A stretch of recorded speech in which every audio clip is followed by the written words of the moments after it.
Westmore, let's flip over. Let's go second half of the show. We're going to go Democrats. All right. Now, Westmore has some advice for federal workers and employees that have been offered a buyout. All right. Westmore is warning people. I have not watched the video yet. I did play it for 10 seconds just to make sure that the video would be sufficient for us to be able to play here on the Millionaire Morning Show. But Westmore, the governor of Maryland, who was recently proposed a budget for more taxes, higher tax rates, and higher taxes on things that you use every single day that you buy, that you need for survival. I think that Westmore is doing a horrible job over there in Maryland. But let's take a look at what he had to say, and we're going to be objective to figure out whether or not we agree with him, okay? We don't want to go in with any dispositions against him. We're going to see what he has to say. Let's talk. So you just delivered your State of the State address this week. And in that State of the State address, you said that Maryland is being tested by a new administration in Washington. You said, we've seen the beginnings of a trade war, the shuttering of federal agencies, and plans to lay off thousands of workers. These ideological moves will have the distinct impact of hurting the middle class. You are in a unique spot for a range of reasons, but including Maryland is right next to Washington, D.C. That's right. You're hugely impacted. We're uniquely just tethered to Washington, where I have over 160,000 federal employees who call the state of Maryland home, and that doesn't include our contractors. That does not include our uniformed personnel. We're the home of Fort Meade, of Aberdeen Proving Grounds, of the United States Naval Academy. Some of the largest and most important assets that we have in our country call the state of Maryland home. And so when we're watching things like a whole flurry of executive orders, many of them performative, many of them contradictory, many of them not thought out at all, many of them unconstitutional and illegal. And you're watching a level of panic and frustration amongst a population are simply public servants, people who show up every single day at these various agencies and who are just hoping to do good work on behalf of the American people. It's something that cannot go without a response from me. So let's stop there because we want to break this down, and I want to kind of see what Westmore has to say. My first thought, because you know how my brain works, and my brain works a little bit differently. My brain works from the lens of when I hear people say certain things, it kind of triggers a different train of thought that's not probably intentional from the interviewer. So, for example, when he says that Maryland is home to over 160,000 federal employees, 160,000. Okay, so if you remove military, Navy, things like that, right? If you remove that, and then you have all of the rest of these hundreds of thousands of employees that are federal workers, that means that they're on American taxpayer payrolls. Is that one of the reasons why places like Maryland and D.C. feel compelled to continue to operate not as a business, not be efficient with your tax dollars, okay with raising taxes, not being fiscally responsible in general with how it is that they manage state and federal budgets? Is that one of the reasons why? Because basically Maryland and the states and the cities and that's surrounding it, they're subsidized by the federal government. That is a lot of people, honestly. It is a lot of people. A whole lot. And I would have to just assume that there's a large portion of those people that's not all of them, but could be downsized, which would then force these states to build up businesses and petition and build up and have a better strategy for working with business owners and small businesses and having incentive programs for other things to be able to proliferate inside of their states. But they don't, because they subsidize by taxpayers. If you go over to D.C., I will be in D.C. tomorrow. If you go over to D.C., if you go over to Washington, the Uber drivers, everybody will tell you that the majority of the people that work there are government employees. It is a huge pot of gumbo of government employees that work in all facets of government. But I would imagine that a lot of these states are panicking, and a lot of the state leaders are panicking because these people are going to have to try to figure out jobs in the private sector, which could cause them to move away from the Maryland, the DMV area. The DMV area. People. It's something that somebody said federal employees pay taxes too. That's not the point. Their pay comes from taxpayers. Think about what you just said for a second. Let's stop for a minute.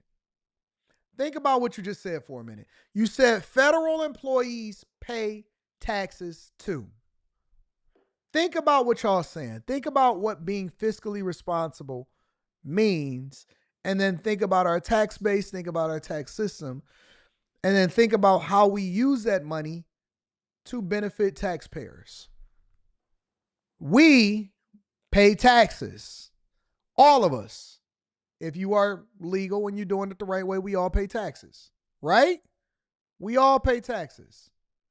Then it goes into this big old pot, trillions and trillions of dollars every year, for Congress to say, okay, we're going to put money over here, we're going to put money over there, we're going to put money over there. Congress take our tax dollars, they pay themselves, then they pay their friends, then they subsidize diversity, equity, and inclusion, then they give away all of our money to these mysterious places that Elon Musk is auditing that we know not of, okay? And then a federal employee who is using our taxpayer dollars to do their job, their health care, their equipment, everything, right? They take our taxpayer dollars and they say, well, we pay taxes out of your taxpayer dollars back to the same federal government that's giving us taxpayer dollars.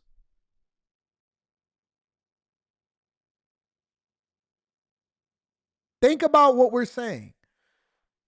Our money is taxed, which goes into a pot that pays you to be taxed to go back into our money that pay people to distribute our money to the people that's taxing us. If this isn't the biggest finesse I've ever seen in my entire life, from a C student, it's literally a finesse. We're taxed to pay you to get taxed so that you can buy things that you're paying taxes on, so that you can then hopefully live a decent life when you retire, so that we can start drawing on money to get taxed on once it's grown to a specific amount. It is compound taxing. The only way we even get ahead is by unrealized gains and continuing to create things that people need.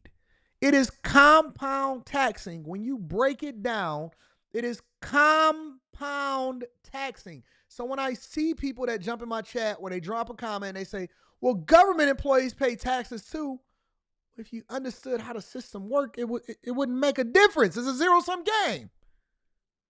You basically keeping people busy for all to come back into the same pot, for them to then distribute overseas to somebody else that didn't know how to keep their D in their pants, and so now they need AIDS medication and they need PrEP.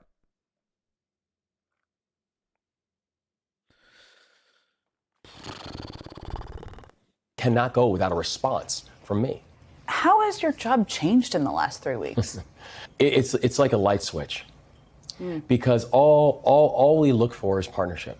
Mm-hmm. You know, I understand my sole responsibility is to making sure that I'm protecting these 6.5 million people who call Maryland home.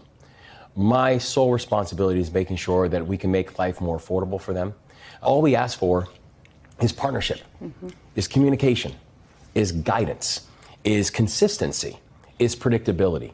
And for the last 2.5 weeks, we have gotten everything but those things from this new administration, and it's troubling. I think it's so important. Look at another ignorant comment. They show Elon didn't pay any taxes. Interesting. Elon has paid more taxes than anybody in history in the United States of America.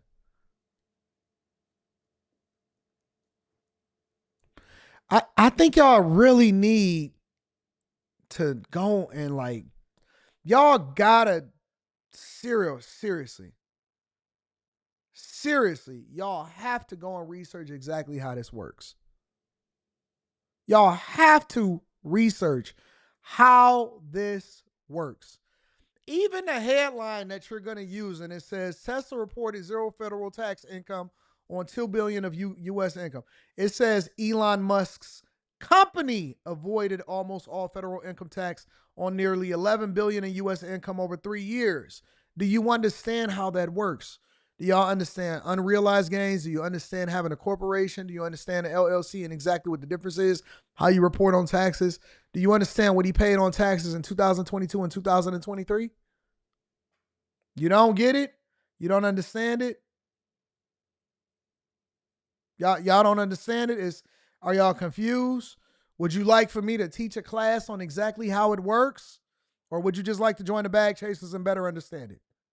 Important for people to understand the actual impact on people's lives. And as a governor, you know that well.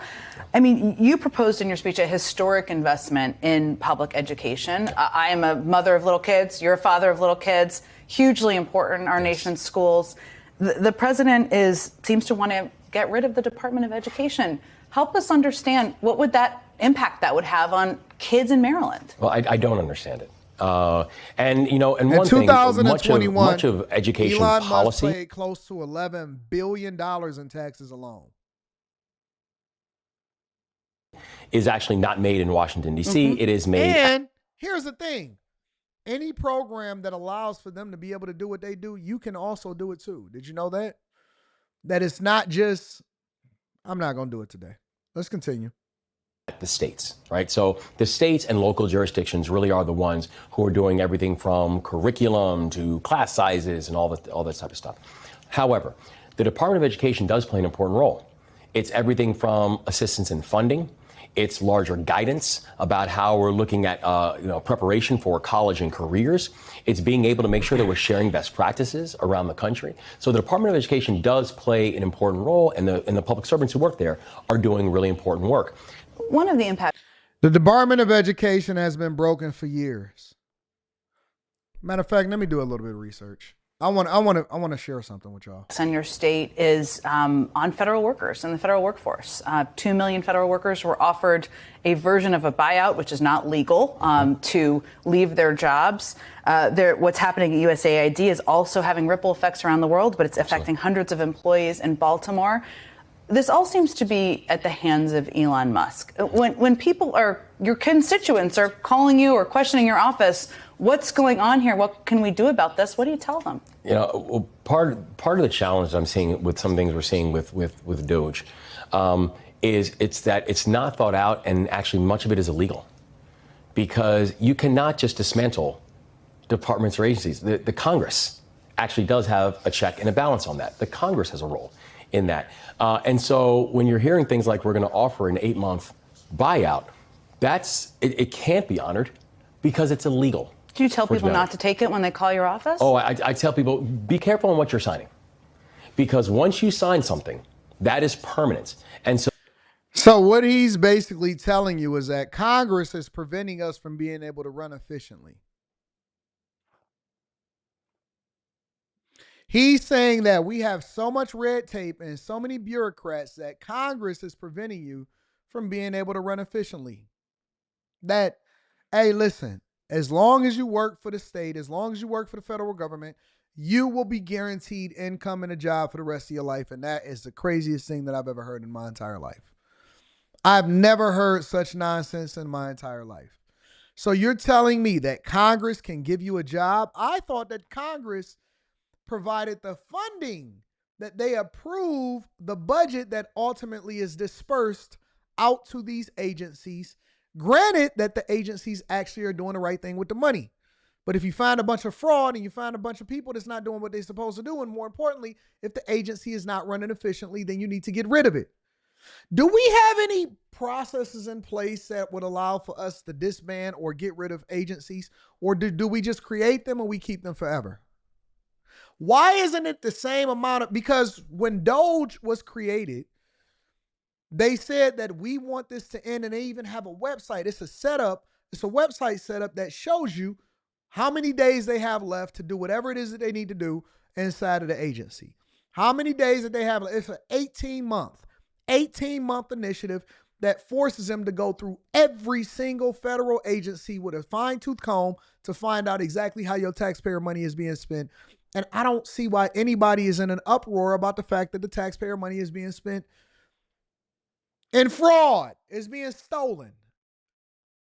So why would you want to protect fraud unless you are a part of fraud? That's all what I'm trying to understand. So when you are hearing that there is going to be an 8-month buyout or 10-month contract negotiation, just be clear, unless Congress approves that, it's not legitimate. And so the thing that we want people to know that, and I believe in government efficiency. In fact, I signed an executive order just months ago for starting the government modernization initiative in the state of Maryland, where we are going to save the people of our state tens of millions of dollars by doing basic things like fleet management and IT consolidation and procurement reform and real estate. And so you can actually do really important work, save and raising taxes on the people.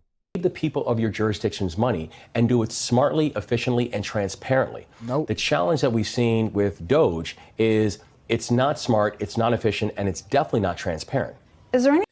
There has never been a more transparent agency that day by day they are releasing information on every single part of the government that they're finding. And more importantly, why is no Democrat whining and complaining and going off about the fact that we are spending billions and billions and billions of dollars sending money out to different places that not supposed to have it? That we just see money flying out through the air and it's not even best for us. That we are funding initiatives. We are funding diversity, equity, and inclusion programs. We're funding the opportunity to be gay in other countries. They gave $10 million to a Sesame Street program in Iraq. I don't know anybody that would support the idea of giving $10 million to fund a Sesame Street program propaganda in Iraq. The silliest thing that I've ever heard in my entire life. Sesame Street, 10 million, Iraq.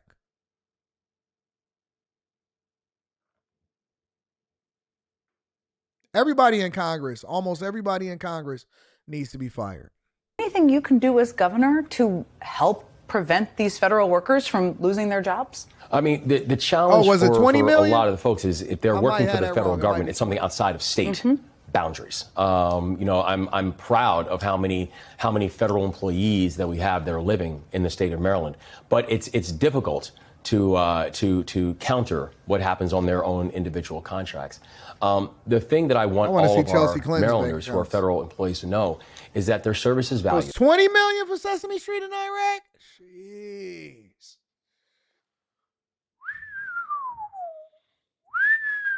$20 M's? That their service is needed. And so I would just ask people as they are going through and thinking through this, remember who needs you in those seats now more than ever. These are all apolitical individuals just keeping communities safe, which I think is so important to keep restating. That's right. They work for Democrats and Republicans. It does not matter, because while they might work, for a Democratic president or Republican president, who they really work for is the Hey, what did I tell you all about that thing? This right here. They are taught that. They are taught that when you see a politician start to talk like this, and they talk with their finger like this, Obama did it. Obama did it. Kamala Harris tried to do it. Westmore does it successfully. Lifetime politicians, they talk with their hands and they speak with one hand and they talk like this. Because they can't point at you because then it's too aggressive. They can't keep their hands down because it seems like they're not engaged. They speak like this, okay? They work for Democrats and Republicans. It does not matter, because while they might work, for a Democratic president or Republican president, who they really work for is the American people. The city of Baltimore is suing the Trump administration over its efforts to eliminate DEI programs through executive orders. And DEI has been used as a guise from Trump and MAGA world for eliminating basically large swaths of the federal government. It was also used as, I would just call it, a slur around the bridge collapse in your state. As you're watching this, what is your reaction to what you're seeing them do with DEI? My reaction is we focus on excellence. And the reason that we want to make sure that we have a table that is big enough that everybody has a voice and everybody has a say is because it's the best way to be able to make sure you're covering down your blind spots. It's the best way of understanding what opportunities that you have a chance to capture that you might not have thought of yourself. It's important because you want to have a multitude of perspectives that are around the table. And that's why I think having a diverse body and really putting a lens on social equity, why that does matter in terms of being able to produce. I think about our cabinet in the state of Maryland. We have, I think unquestionably, the most outstanding cabinet group of cabinet secretaries, agency heads that our state has ever seen.